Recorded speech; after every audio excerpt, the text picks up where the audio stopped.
সুশাসনের রাতের আধারে বন্ধনের ডাকাতি মঙ্গলবার ভোরে চুড়াইবাড়ি থানাধীন ১ নম্বর ওয়ার্ড এলাকার আব্দুল রহিমের বাড়িতে ডাকাত দল প্রবেশ করে স্বর্ণালংকার সহ নগদ টাকা নিয়ে পালিয়ে যায়।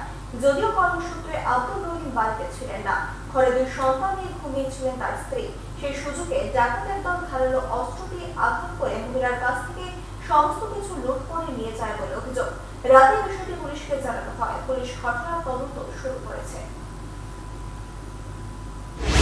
গতকালকে আমি আসছিলাম বাইরে, আসামে আসছিলাম গাড়ি নিয়ে। আমি একজন ড্রাইভার, গাড়ি চালক।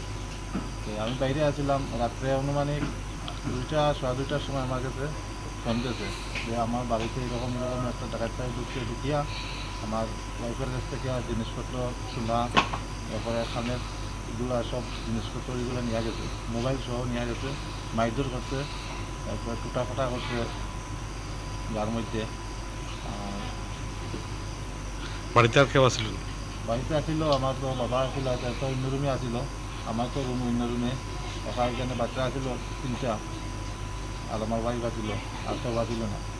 অস্ত্র ধরছে, দা ধরছে, গলার মধ্যে, মুখের মধ্যে দরিয়া কইতো, কথা কইতো না, সবগুলা দিয়া দিত। টাকা পয়সা কই আছে, রাখা আছে, সবগুলা দিয়া দিত, জিনিসপত্র সবগুলা দিয়া দিত, সোনা গয়না কই আছে সব দেখাইয়া দিত, সব জিনিসগুলা দিয়া দিত, প্রাণের বয়ে সব কিছু দিয়া দিত। আনুমানিক কত টাকার ক্ষয়ক্ষতি হয়েছে?